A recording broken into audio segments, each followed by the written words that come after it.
ተናስተልን ኢንጂነር ይልቃል ደህና ነኝ በሳይ እንዴት ሰንብተሃል እንዴት ሰነበትክ እንዴት አለ በርግጥ ዛሬ ደውዬ በተለይም በማስረሻ ሰጤ ጋር በተያያዘ ያለውን ሁኔታ ሐሳብ ለመለዋወጥ በደውልልም ጉዳያችን ብዙ ነው ነገሮች ወደ አንድ አቅጣጫ ያመሩ ይመስላል ብልጽግና አገዛዝ እየተፈረከረከ እንዳለ የሚያሳዩ ብዙ ምልክቶች እየወጡ ይገኛሉ ከቅርብ ሰዎቻቸው ይሄንን ስንናገር ምናልባት ለፕሮፓጋንዳ ተብሎ እንዲታሰብም ወይም ደግሞ እንዲወሰድ አንፈልግም ምክንያቱም ትክክለኛ መረጃ ከራሳቸው ከባለስልጣናት ጭምር የመጣ መረጃ ነው የምናሳየው ብልጽግና በጣም ስጋት ውስጥ ነው ያለው አብይ አህመድ ትቶን ይሄዳል አንድ ቀን ብስ ብሎ ይጠፋል ብለው ስጋት ላይ የገባቸው የብልጽግና ባለስልጣናት መጪው ጊዜያቸው ላይ እያሰቡበት ይገኛሉ ከእስር ቤት ያገኘነው መረጃ እንደሚያመለክተው በወረዳና በዞን በክልል ደረጃ ያሉ የብልጽግና ሰዎች እየታሰሩ ነው አብይ አህመድ ገዛ ፓርቲውን እየሰለለ ያፈነ ያሰረ እንዳለ ነው የሰማነውና ይሄንን እንደመነሻ አድርጌ በቅድሚያ ላምጣው ግን አጠቃላይውን ሁኔታ እንዴት ያየ ነው አጠቃላይ ኢትዮጵያ አሁን ላይ ያለችበት ሁኔታ ባለፈው ከተገናኘንበት በብዙ ነገሮች እየተለወጠ ይገኛል በርካታ ዓለም አቀፍ ተቋማት ሚዲያዎች የምዕራባዊ መንግስታት ጭምር በአማራ ክልል የሚካሄደውን አጠቃላይ ሁኔታ በተመለከተ አቋም ይዘው መግለጫ እየሰጡ ዘገባ እየሰሩ የሚገኙበት ሁኔታ ላይ ነው ያለነው ኢንጂነር ይልቃል እነዚህ ነገሮች አጠቃላይ ክስተቶችን እንዴት እየተከታተልክ ነው መሳይ አመሰግናለሁ በድጋሜ በአፋጣኝ በሆነ ሁኔታ ስለጋበስከኝ ባለችው ሁኔታ እኔም አጠር ያለ ቃለ መጠይቅ እንደሚሆን ተስፋ አረጋለሁ በዛ መንገድ እንግዲህ ምታቀው ነው መሳይ አጠቃላይ በኢትዮጵያ ያለው ሁኔታ ብዙ የተለየ ነገር የለም ግን የተለየ ነገር የሚያደርገው ችግሩ ውስጥ ለውስጥ ሲሄድ ከቆየ በኋላ አሁን መቆጣጠርም መያዝም በማይችል ነገር ውስጥ ለውስጥ ሲሄድ የነበረው በሽታ በአጠቃላይ በፊት ላይ በሽፍታም በከክም በማቃጠልም መገለጥ መጀመሩን ነው የሚያሳየው እና እነዚህ ሰሞኑን የምታያቸው በዓለም አቀፍ ደረጃ ያሉ ሚዲያዎች ዘ ኢኮኖሚስትን ጨምሮ ቢቢሲንም ዘ ጋርዲያንም አጠቃላይ የተለያዩ የሰብአዊ መብት ድርጅቶችም የመንግስታትም በተለያየ ሁኔታ የጉዞ ማስጠንቀቂያ መስጠት የሚያሳይ ነገር ችግሩን በሚገባ የመረዳትና ነገሮች ሁሉ ከአብይ ቁጥጥር ውጪ የሆኑ እንደሆኑና መጪውን ነገር የኢትዮጵያ ሁኔታ ሁሉም እንደሚያውቀው ኢትዮጵያ ትልቅ ሀገር ነው ትልቅ የመንግስትነት ታሪክ ያለውና የረጋ ህዝብ የሆነ ለቀጠና ሁሉ አንከር የሆነና የምንገኝበትም አካባቢ በብዙ መንገድ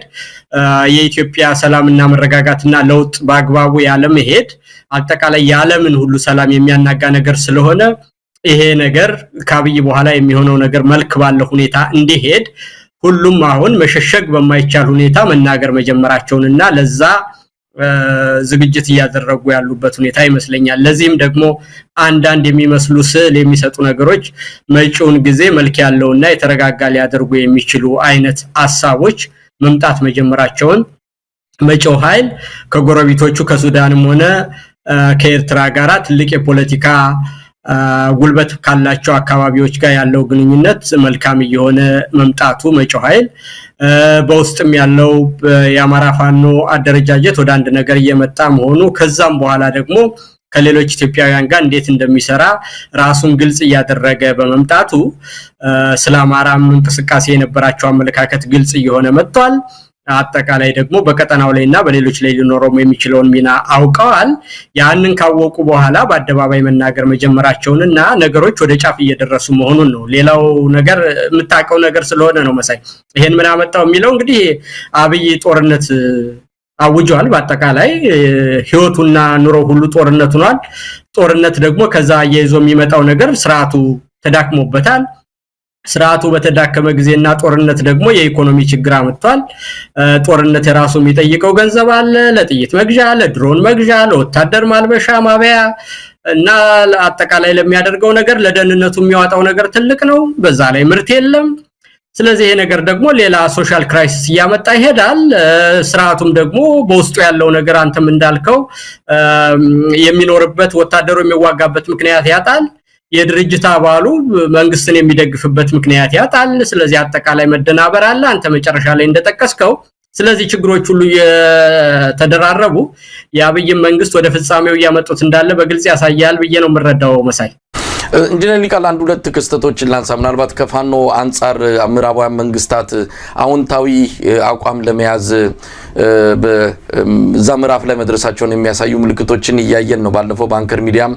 የአሜሪካ የውጭ ጉዳይ መስሪያ ቤት ውስጥ ያሉትን ምንጮች ተክሰን የዘገብነው አለ አሜሪካ ለፋኖ ያላትን አመለካከት እየቀየረች ነው ያለችው ሰሞኑን ለንደን የሚገኙት የለንደን ፋኖች ከአሜሪካ ከእንግሊዝ የውጭ ጉዳይ መስሪያ ቤት ጋር ተጻጽፈው ያገኙት የእንግሊዝ አቋምን የሚያንጸባርቅ አንድ ደብዳቤ ተመልክተናል ፋኖን በስሙ ጠርተው በአማራ ክልል ያለውንም አጠቃላይ ቀውስ ዕውቅና የሰጡበት የፋኖንም ትግል ከዚህ አንፃር በተዘዋዋሪ መልኩ ዕውቅና የሰጡበትን ሁኔታም ተመልክተናል የዘጋርዲያን ዘገባ የቢቢሲ ዘገባ ዛሬም የወጣም አንድ ትልቅ ሪፖርት አለ እነዚህ ነገሮች ሲታዩ የአብይ አህመድ አገዛዝ በሚወጡት ነገሮች በጣም መደናገጡን የሚያሳዩ ነው ሌላው የአሜሪካ ውጭ ጉዳይ ሚኒስትር ማርኮ ሩቢዮ በአንድ አመት ውስጥ ለአምስተኛ ጊዜ መስለኛል ለአብይ አህመድ ስልክ በመደወል እንግዲህ በይፋ የሚገለጸው በዲፕሎማሲያዊ ቋንቋ የሚገለጸው ሌላ ነው በውስጥ ለውስጥ ግን እንደምንሰማው ከሆነ አርፈ ተቀመጥ አይነት ማስጠንቀቂያ ጭምር ማሳሰቢያ ጭምር ነው ለአብይ አህመድ እየተነገረ ያለው የትላንትናው የስልክ ልውውጥ ግን በመገናኛ ብዙሃን በተለይ በአገዛዙ መገናኛ ብዙሃን ሽፋን አልተሰጠውም ከዚህ በፊት ብዙ ነገር ከዚህ አንፃር ይጠቅሱ ነበር ከየትኛውም ሀገር ጋር የሚደረግን በጣም ትንንሽ ግንኙነቶችን ጭምር ሰፊ ሽፋን የሚሰጡት የአብይ አህመድ ሚዲያዎች አሁን ግን የማርኮ ሩቢዮን የትላንትናውን የስልክ ልውውጥ ባልሰማ ባላየ አልፈውታል እነዚህ ነገሮችን ስታይ ምንድነው መረዳት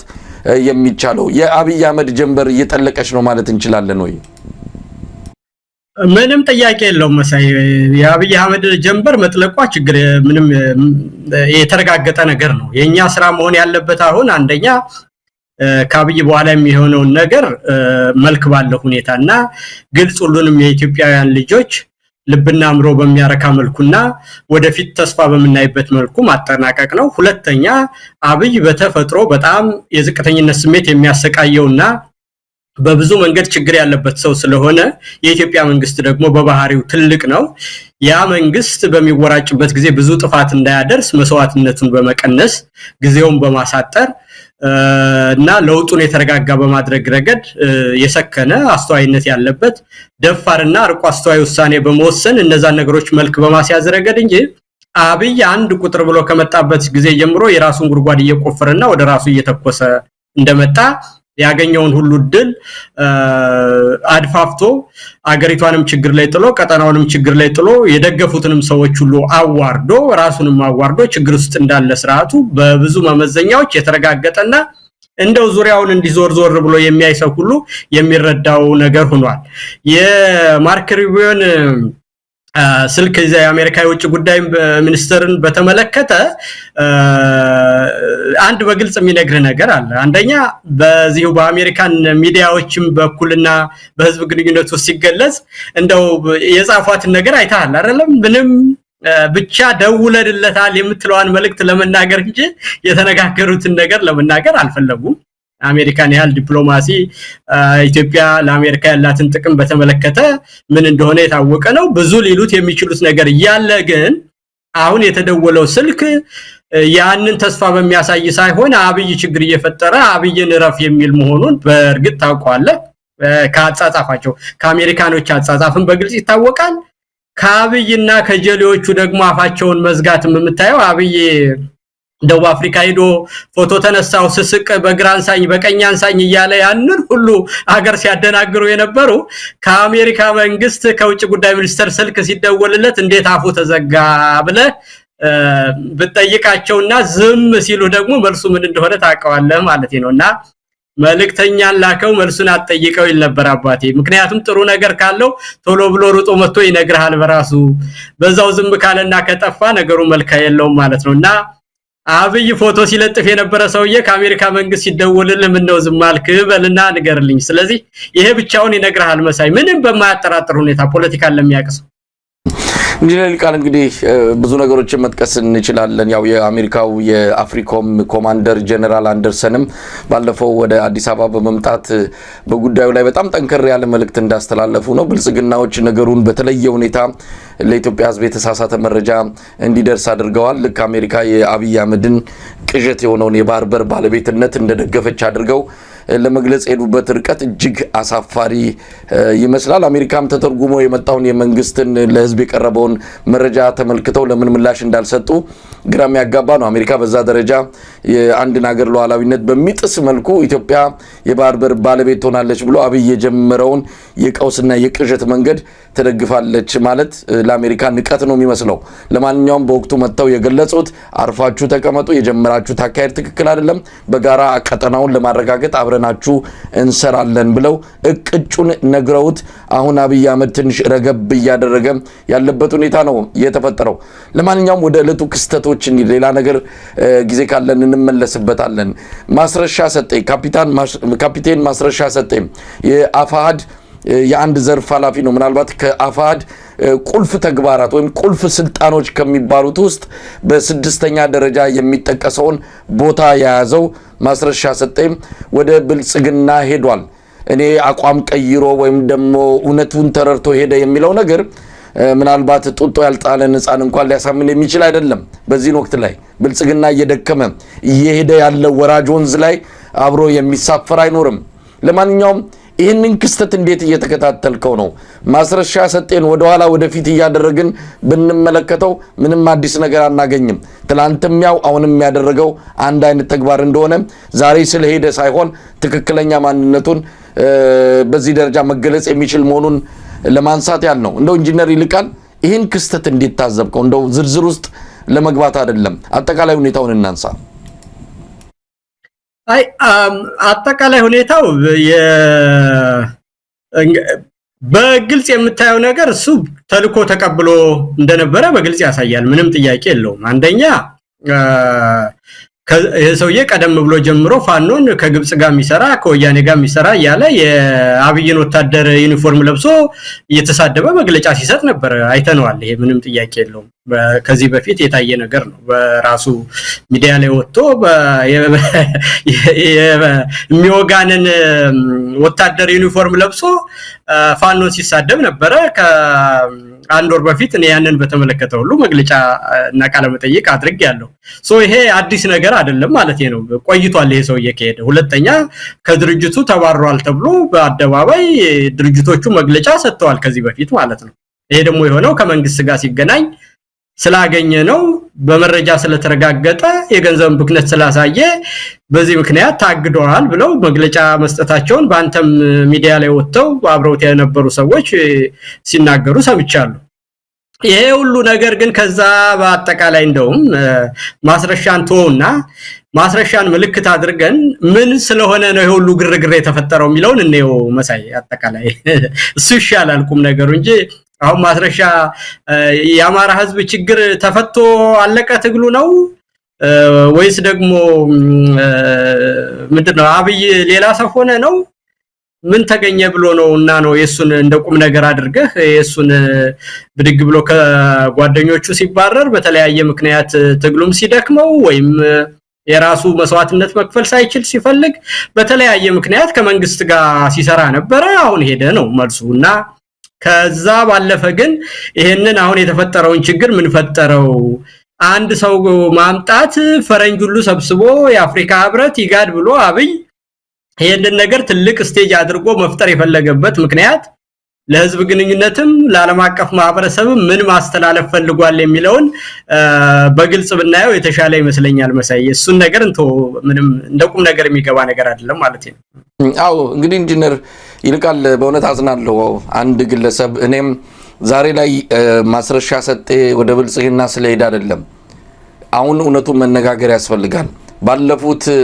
2 ዓመታት ተኩል የፋኖ ትግል በይፋ ከተጀመረ አንስቶ አንድም ቀን አንዳንድ ጊዜ የሆነ ቆዳ የሚነግር ነገር አለ። ሰውነቴ አይወደውም። እሱ ልጅ ለምን እንደሆነ አላቅም ቃለ መጠይቅ በዚህ ጊዜ ውስጥ አንድ ጊዜ ብቻ ነው፣ እሱንም በግፊትና በጫና የተደረገ ቃለ መጠይቅ ነው። ዛሬ ላይ እናገረዋለሁ፣ ስለሄደ አይደለም። ብዙ ነገሮችን ሰማ ነበር ያው ወደ ጎን መተኮስ ጥሩ አይደለም አሁን ትኩረታችን ወደ ዋናው የአብይ አህመድ አገዛዝ ላይ ይሁን በሚል አይነት መስመር ላይ ስለነበርን እንጂ ይሄ ግለሰብ እንኳን አይደለም የአማራን ህዝብ ነፃ የሚያወጣ ትግል ውስጥ ሚና ሊጫወት ራሱንም ከራሱ አጉል ባህሪዎች እንኳን ነፃ ማውጣት